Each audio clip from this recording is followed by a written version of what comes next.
Assalamualaikum warahmatullahi wabarakatuh. Salam sejahtera bagi kita semua. Di sini saya beserta kelompok saya akan mempresentasikan yaitu dengan judul analisis dan prediksi kesehatan mental pekerja industri dengan machine learning. Next slide. Ya, di sini saya beserta kelompok saya terdiri dari saya sendiri, Jonathan Hadian, lalu Amin Aziz, lalu Rafdi Zafari. Ya, jadi di sini kami menggunakan dataset yang di mana data tersebut memiliki 27 fitur dan memiliki 1.232 responden yang kami ambil dari situs Kaggle, yaitu data mental health in tech survey. Di sini dapat dilihat link dataset dari situs Kaggle tersebut. Next, ya. Latar belakang. Jadi latar belakangnya sendiri yaitu kesehatan mental belakangan ini menjadi isu yang sering dibahas dimanapun, baik di media sosial maupun diskusi publik. Penyebabnya bisa beragam, misalnya dari penciptaan, pergaulan, sampai pekerjaan dari individu itu sendiri. Dari semua yang disebutkan, pekerjaan menjadi salah satu hal yang perlu mendapatkan perhatian lebih. Karena ketatnya dunia industri yang sekarang dialami oleh para pekerja, sehingga menjadikan setiap orang yang berada di dalamnya harus selalu bekerja dan bekerja, sehingga banyak pekerjaan yang melupakan akan kesehatan mental mereka itu sendiri. Maka dari itu, kami beserta kelompok ingin mengelompokkan pekerja industri berdasarkan kesehatan mental mereka yang difokuskan pada pekerja industri teknologi itu sendiri. Lalu next-nya. Ini flowchart dari kelompok kami, yaitu flowchart metode kami. Jadi di sini saya coba jelaskan yang pre-processing. Jadi setelah kami lakukan pre-processing, yang dimana sebelumnya ada 27 fitur, setelah di pre-process dikurangi menjadi 24 fitur, yang dikarenakan oleh fitur comments dan timestamp yang tidak redundant, serta fitur state yang terlalu banyak missing value. Begitu. Lalu processing-nya itu kami melakukan analisis dengan menggunakan teknik bivariate dan multivariate. Lalu next slide.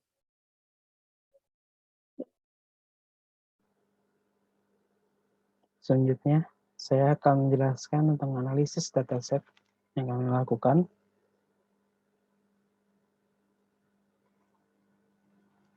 Yang pertama, kami melakukan analisis pada fitur age atau fitur umur, di mana terdapat data outlier, bisa dilihat pada tampilan data di layar, bahwa dari semua data terlihat normal kecuali beberapa data yang di luar dari outlier.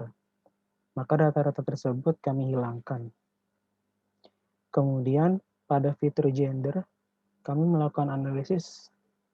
Di sana terdapat banyak sekali jenis kelamin dari yang orang-orang tuliskan. Sehingga kami mengelompokkan pada akhirnya ada 3 kelompok, yaitu ada male, female, dan other. Kemudian analisis berdasarkan negara asalnya, bahwa ditemukan 60% dari dataset ini berasal dari Amerika Serikat. Kemudian selanjutnya ada dari Kanada. Baru disusul oleh negara-negara lain yang bekerja pada yang kami kumpulkan dari perusahaan-perusahaan teknologi tersebut. Kemudian kami mendapatkan informasi dari dataset ini bahwa orang yang menjalani treatment atau tidak, mereka merasa bahwa kesehatan mental mereka terkadang mempengaruhi hasil kerja.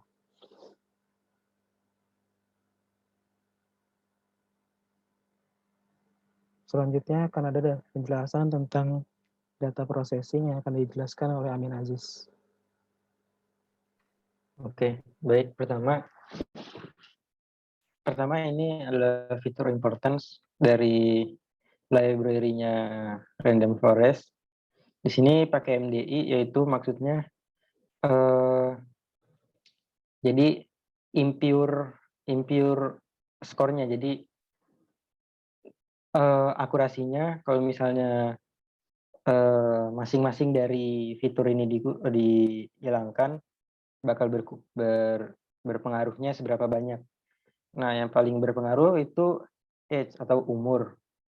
Lalu kedua adalah work interfere. Dan menariknya adalah tech company itu tidak terlalu tinggi. Oke, lanjut.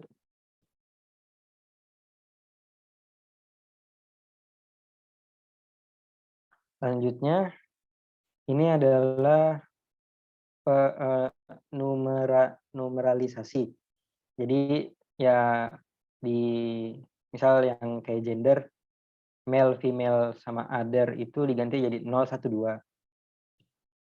Lanjut. Ini di min-max scaler. Yang di min-max scaler cuman fitur age-nya aja, karena yang lainnya itu sifatnya label, dan age itu sifatnya angka. Jadi yang di di min-max scaler cuman fitur umur. Lanjut. Nah, ini train test split-nya.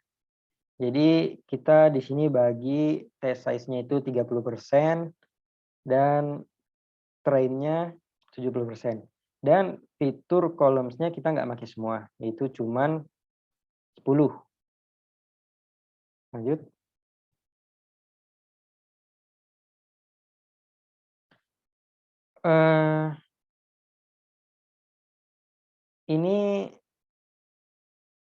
Ini sebenarnya udah dibuang, ini harusnya dibuang. Karena kita pakai random forest yang lain.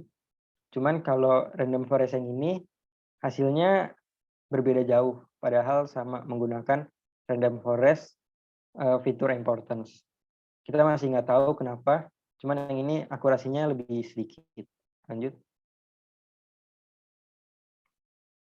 Ini adalah KNN, kita dapat akurasinya cuma 66% dan dilihat dari confusion matrix-nya masih jelek.